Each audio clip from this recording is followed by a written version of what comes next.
Story 1. Backstory: I have to go back a bit for that. In April 2018, it was the last day we had freezing temperatures and heavy snow. On that day, on my way home from work, I had an accident with my 2006 Ford Focus. I crashed into a driver in front of me because I underestimated the frozen road. Don't worry, neither me nor the driver I crashed into were harmed in any way. His car had a scratch in the back bumper, while my car's front bumper broke at the side. Police were called, we exchanged information, and that was the end of it. So I had to bring my car to the mechanic again, and I had enough of it. I owned the car for almost 2 years and had to make several repairs already. So I thought, whatever, and tried to get a new car. I brought my Focus to a friend of mine who made a little extra by repairing cars. A coworker of mine gave me a ride to work until I had a new car. I paid my share for the gas. Now to the present. Around a month ago, I found a new car. Finally. A car dealer had a deal where they would sell cars with daily admission for €10,000, less than the original price. After a short time thinking and some dealing with my bank account manager, I'm now the owner of a 2018 Ford Focus Street Line Sport Edition. Completely black except for the roof and the top half of the side mirrors, which were red. The car is great, and when I bought it, he only had around 15 miles. Sorry for the long backstory, on to the actual encounter. After I bought the new car, I put my old Focus up for sale on an app called Auto Scout 24, where everyone can sell their cars for how much they want for it. Of course, depending on age, miles, etc. Most of the damages were fixed. Me and my significant other cleaned it inside and outside, but I knew I couldn't get much for it. So I put the base price at €350 with the option to bargaining. In my first post, I told you that I live in the old town of my home city. So in order to not occupy parking spaces and to avoid parking tickets, I parked my car at my grandma's place in the driveway. Her house is in the countryside, so it won't bother anyone, and I could take good pictures for the ad. 2 days ago, while I was at work, I got a call from an unknown number. The guy left a message that he wanted to take a look at the car. I called him back, told him where the car was, and that we could meet there after my shift was finished. He agreed. After I'm done with my shift, I drove immediately to my grandma's place to wait for him. Cast: entitled Dad, entitled Son, who is around 17-18, me and my grandma. Me and the entitled Dad agreed on meeting 15:30. I was there early, parked next to my old Focus, went inside to tell my grandma I would sell the car today and checked if everything was still all right. The entitled Dad and Son arrived half an hour later than agreed, explaining the place was hard to find. I shrugged it off because I could tell they were not from around here. So me and the entitled Dad take a look around the car. I explain everything to him, fix damages, etc.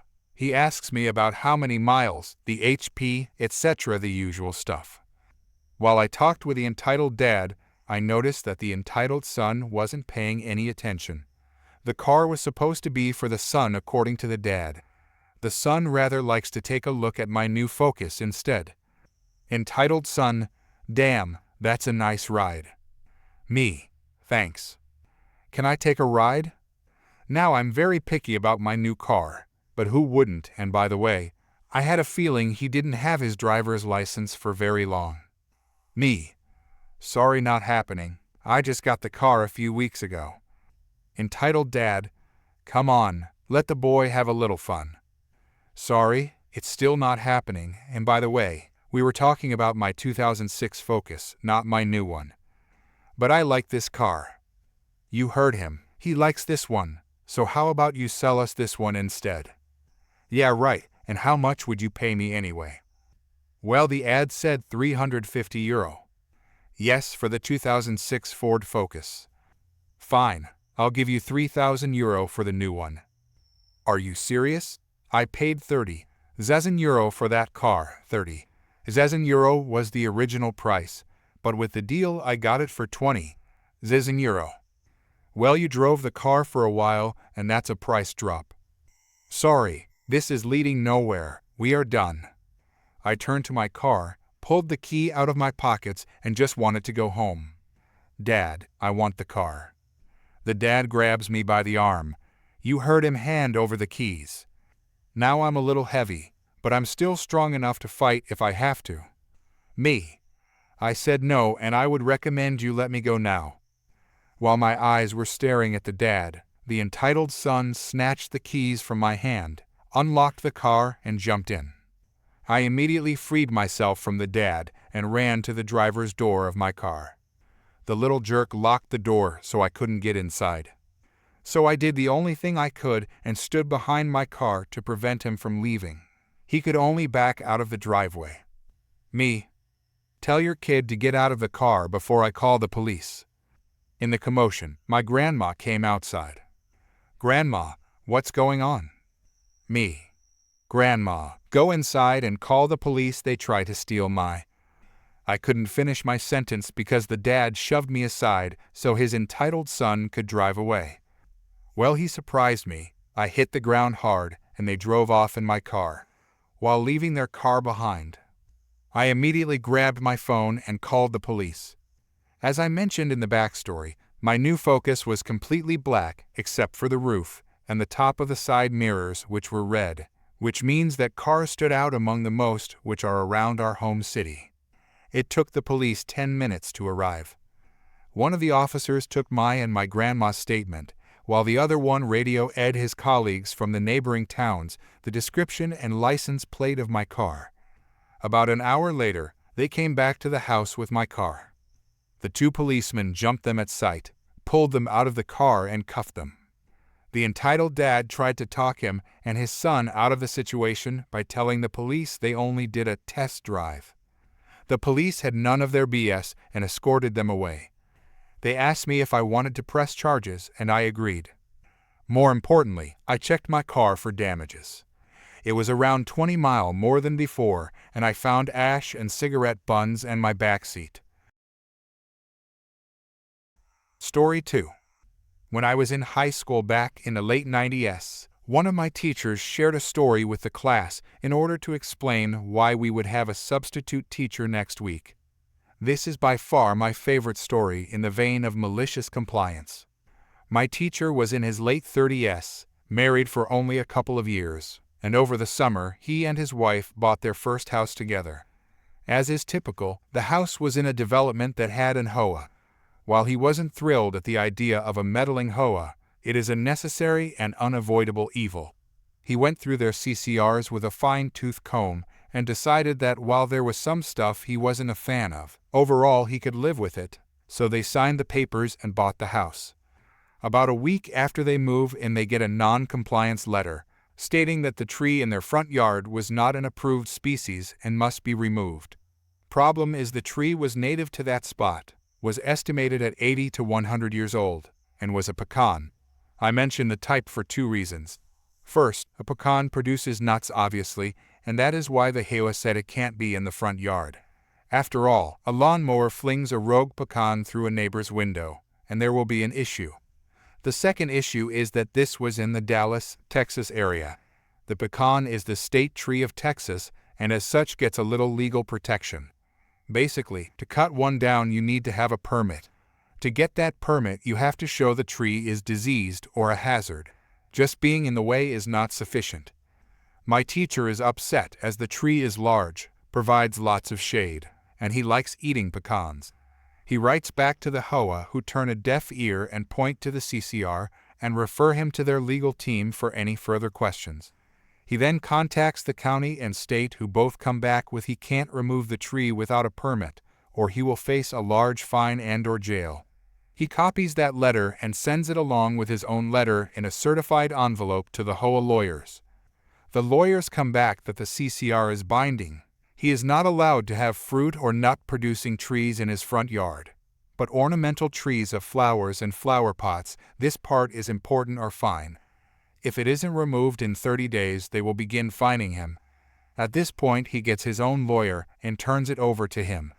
A couple of months go by, and we are to the part of this story where he is explaining why there will be a substitute. He will be going to court to have a judge weigh in on the matter. The next week comes, and after the court hearing he comes in and says that basically he lost as the judge ruled the CCR did apply and the tree had to go. However, since it was a native tree at the time of development, the HOA would be responsible for all costs of removal, not him as the homeowner. Now, most people probably would have let it go at this point. Sure, you lost the tree, but it isn't costing you anything. Not my teacher. The man decided it was time to protest the overreaching HOA and their absurdity. So, he got to reading. After going through the CCRs thoroughly, he took a trip to Home Depot and bought some hose, fittings, and a nicer Kohler toilet. He set the toilet up in the middle of the yard right where the tree had been and ran the hose and fittings to his outside faucet so that it was hooked up for water and not hooked to a sewer. This is the front yard after all. He then dumped some potting soil in the bowl and planted some decorative flowers. It took a few weeks, but the non-compliance letter came in stating he had house waste in the front yard and it must be removed within 72 hours or he would be fined. He wrote back there was no house waste. They responded again, and he stated they needed to come show him where this supposed waste was. The next day, an HOA guy comes out and points right at the toilet and says it cannot be there. It is an eyesore. My teacher responded, "Sorry you feel that way about my self-watering flower pot, but I see nowhere in the CCRs that state what style of flower pot is or is not allowed." HOA guy gets verbally heated and threatens to call the cops, to which my teacher agrees. Having his bluff called, the HOA guy leaves. A week or so goes by and the class I am in is pestering our teacher every day for new stories on this. He said he got a letter from their lawyers which he sent straight to his lawyer. His lawyer agreed with him that the CCR in no way, shape, or form puts any qualifiers or limitations on flower pots, and as the flowers are clearly visible, it doesn't constitute debris or trash in the yard. A few back and forth things happen between the lawyers, and then the HOA moves for a trial, which gets the same judge as before. The judge reviewed the case and dismissed it as frivolous. He did put in his remarks or decision something along the lines of, while the defendant's choice of a flower pot is eye-raising and isn't traditional, there is nothing illegal about his use of a commode as art in his yard. The plaintiff has failed to demonstrate any sound reason. This would violate existing rules and bylaws of their association. Story 3. My neighborhood does not have a homeowners association. At least, not anymore. When my parents first moved in, my older sibling was maybe 2 years old, and with me as a little glowworm, there was an HOA. They took money from the neighborhood in exchange for their services. At first, and for quite a while, my parents just kind of shrugged it off. The HOA shoveled the snow off the streets in winter and dealt with trash collection, so they were doing something worthwhile, right? No. The city controlled the snowplows and garbage trucks, not the HOA. But still, there was the illusion of effort. And besides, one summer they decided to contact a company to plant new trees all over the neighborhood. The fact that the company was owned by the son of the head of the HOA was totally coincidental. The trees were the beginning of the end for the HOA. Why? Well, my grandma on my dad's side was visiting when they came around to plant the trees.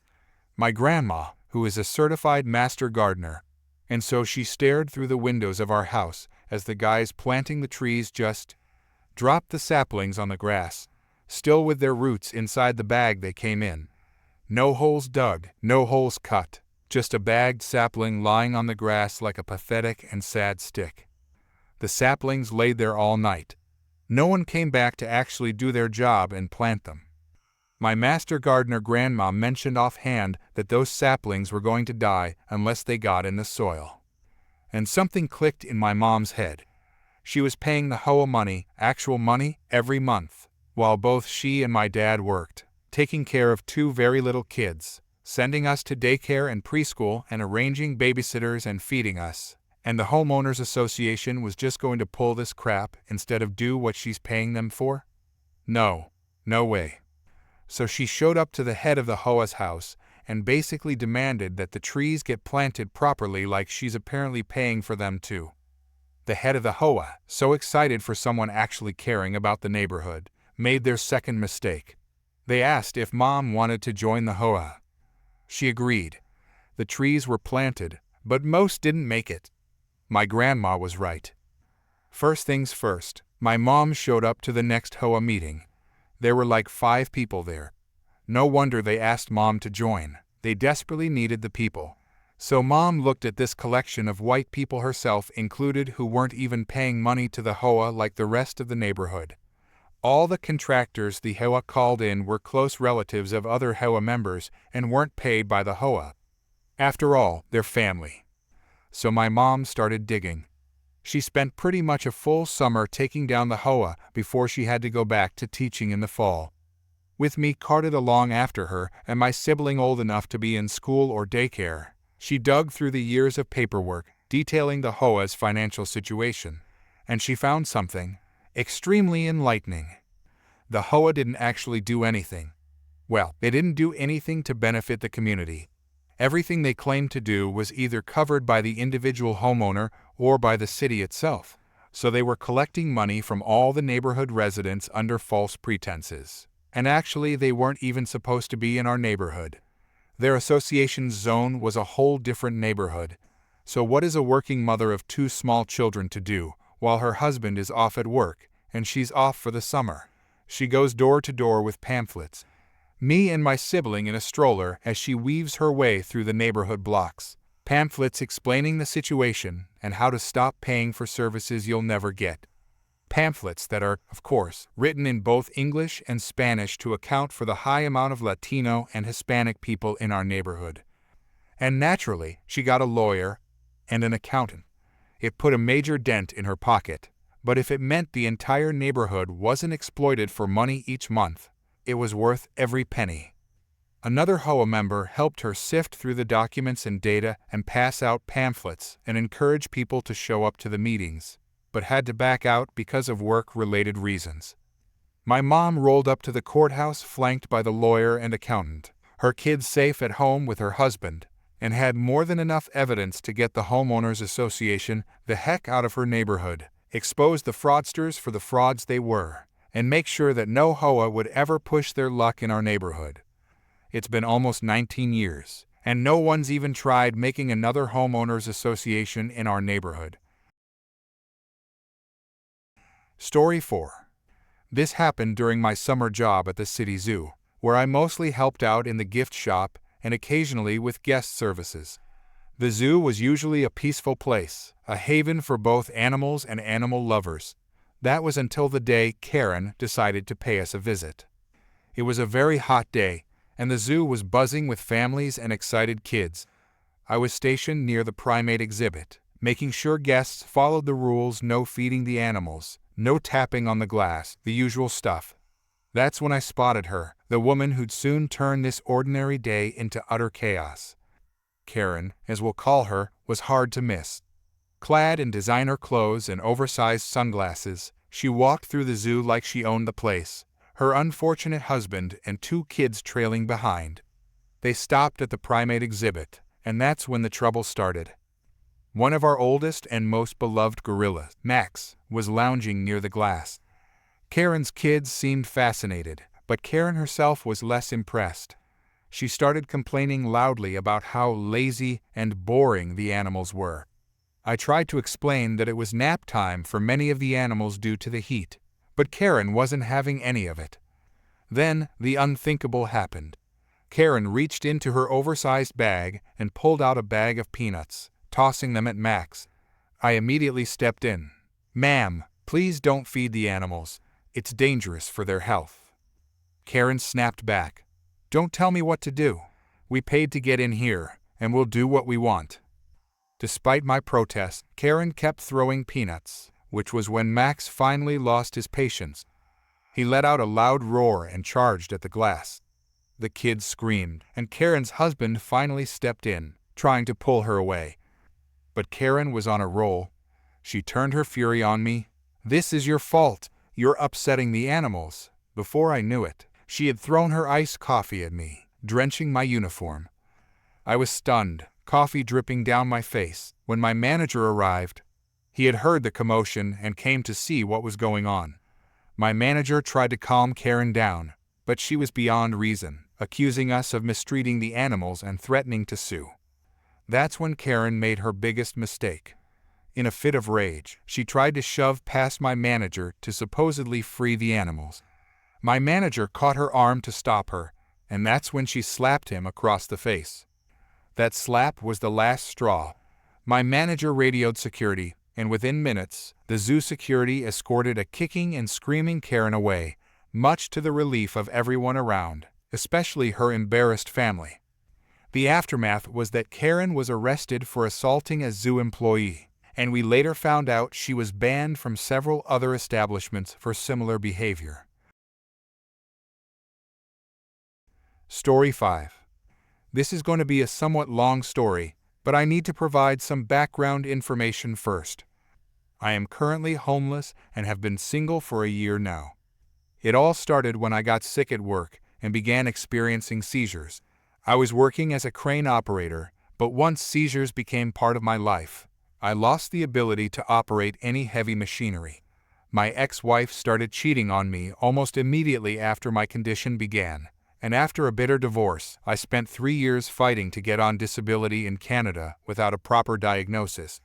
Instead of receiving the support I needed, I was offered medical assistance in dying maid. Eventually, I ran out of everything: savings, credit cards, and any form of financial security. By September 28, 2023, I became homeless. This past August, I finally received a proper diagnosis: multiple sclerosis. While MS isn't directly causing the seizures, they are a byproduct triggered by stress. I'm now on a significant amount of medication to manage my condition.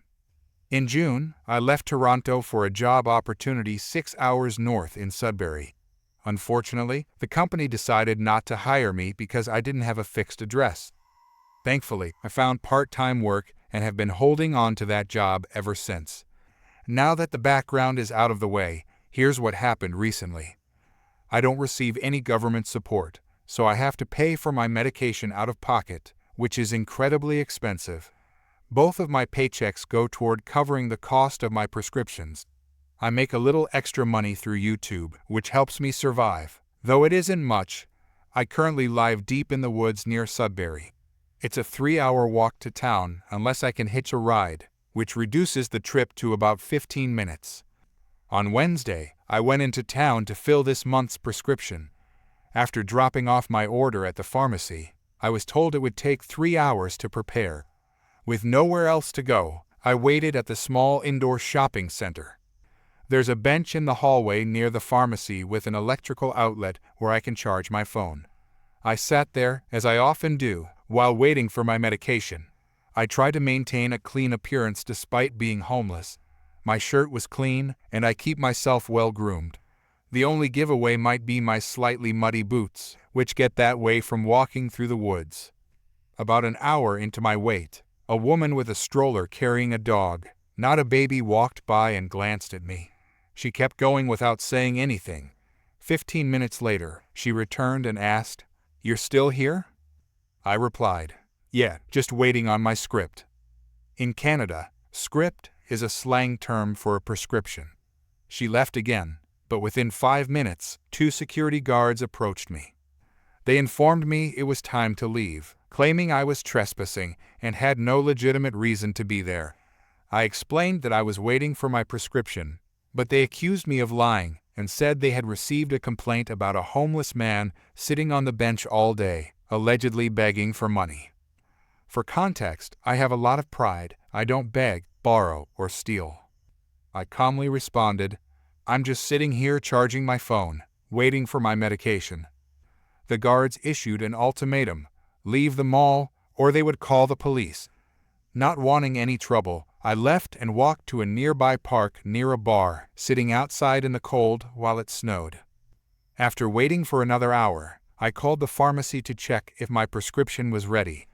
They confirmed it was, so I walked back to the mall. As I approached the pharmacy, a security guard shouted, "Hey, you can't be here. You were trespassed." I have a noticeable limp and drag my left leg due to my MS, so I wasn't able to walk away quickly. The guard caught up to me and informed me that I was now being criminally trespassed and that the police were on their way. I decided to respond with some sarcasm.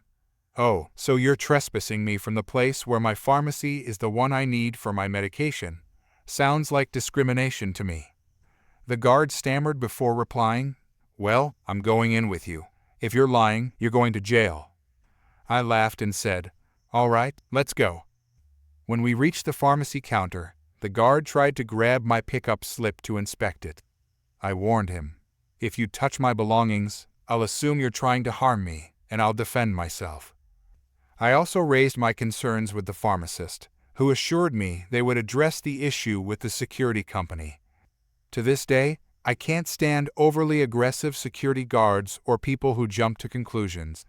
It's frustrating dealing with individuals who don't take the time to understand someone's situation. Despite everything, I continue to move forward, one step at a time. Story 6. I am a civil engineer with a specialization in structural engineering. After completing my engineering degree, I pursued an additional year of advanced studies in complex structural design at a renowned institution in my country. To give you an idea of my qualifications, I ranked second and third, respectively, in the graduating classes of these two schools, each with 120 students. In short, I am highly specialized in my field. At the end of my studies, I secured a job in the position I wanted even before graduating. I wasn't desperate. I had applied to 7 positions, received 4 offers, and interviewed for 5. I eventually joined a team of 6 engineers specializing in evaluating existing structures. Our work focused on assessing infrastructure like bridges and dams for structural integrity, particularly when cracks or other issues arose, and conducting calculations to ensure safety. In my first year, I integrated well into the team, building my skills and maturity. By my second year, I had transitioned from the one asking questions to the one answering them. I consistently received raises, bonuses, and commendations for my work. However, things began to take a turn in my third year. By the third year, I had become the go-to person for complex projects and situations where no clear answers existed. Recognizing my contributions, I proposed moving into a more senior technical role that doesn't exist in the firm. I suggested a position called a technical referent, a role that focuses on compliance, mentoring, and solving complex technical challenges, alongside regular project contributions. The team had grown to 12 members at this point, and my efforts had led to a 30% increase in sales over 3 years. With more project managers on the team, I argued this new role would be beneficial. Both my manager and their superior agreed verbally and in writing, acknowledging my contributions and expressing interest in creating this position. To prepare for this role, I proposed undergoing additional training to enhance my technical expertise. I identified the subjects, contacted institutions, and even gathered pricing details. While management approved this plan in principle, they said it might take time. By my 4th year, I had become indispensable to the team. I mentored new hires, answered technical questions from colleagues, and even provided guidance to my manager. My chief admitted that he didn't fully understand some of the technical calculations and reports I produced. Despite this, no progress was made on the training or the role I had proposed. Frustrated, I reached out to human resources to discuss my career progression. Unfortunately, the HR meeting was unproductive. They didn't even have my file or seem to remember me, despite the fact that the person I met with was the one who had hired me. During my annual review, I expressed my concerns about the lack of progress on my proposed role and training. They assured me they would take action, gave me a raise, and promised to support my development. However, by my 5th year, nothing had changed. 3 team members left, 2 for personal reasons and 1 due to the technical demands of the job. Meanwhile, I was still fighting for basic resources, like a specialized computer for advanced calculations. Running complex models on outdated equipment was a daily struggle. I requested a meeting with my manager, their superior, and another division head. At the meeting, my manager's superior admitted he hadn't reviewed my file and was unfamiliar with my requests. After explaining my situation again, I was criticized for not making enough effort and for being unreasonable in my demands. It was clear my concerns were being dismissed. Frustrated, I told them I would begin looking for other opportunities if no action was taken, warning them that others in the team might follow my example. They responded that I was free to leave if I wasn't satisfied, but reiterated vague promises to address my concerns. 4 months later, I was treated like an outsider by the management team. They repeatedly told me that the grass isn't always greener elsewhere, and made other condescending remarks to dissuade me from leaving. My colleagues, however, supported me and were visibly upset about how I was being treated. Many of them had been trained by me and relied on my expertise daily. Believing nothing would change, I started searching for new opportunities.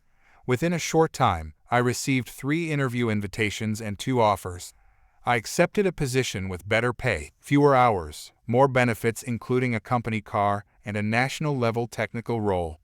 Before leaving, I advised my management that threatening employees rather than valuing their talents was a poor retention strategy and that others might follow my lead if the situation didn't improve.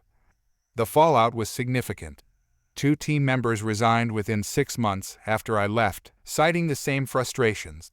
Several others expressed intentions to leave, and the work environment deteriorated. With no one to answer technical questions or mentor the team, the division struggled.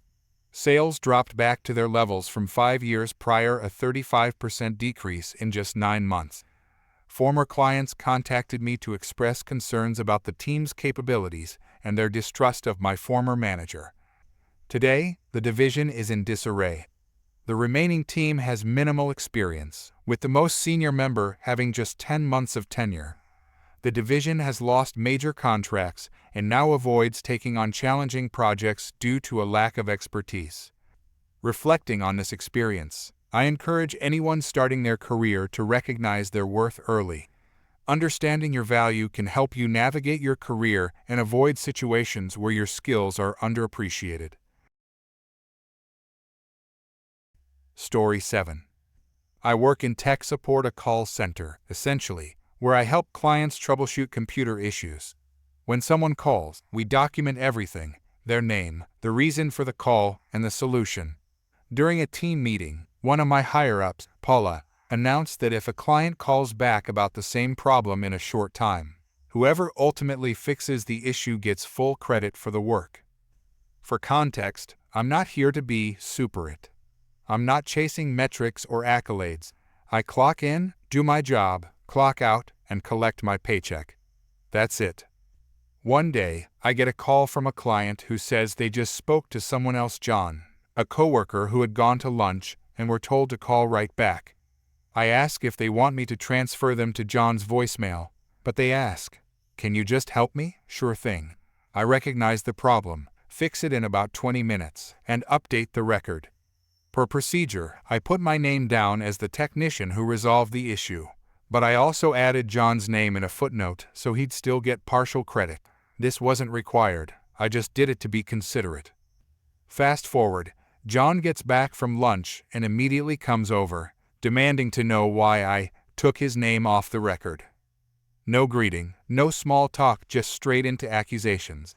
He tells me he spent an hour on the phone with that client and expects to be notified if I touch his records.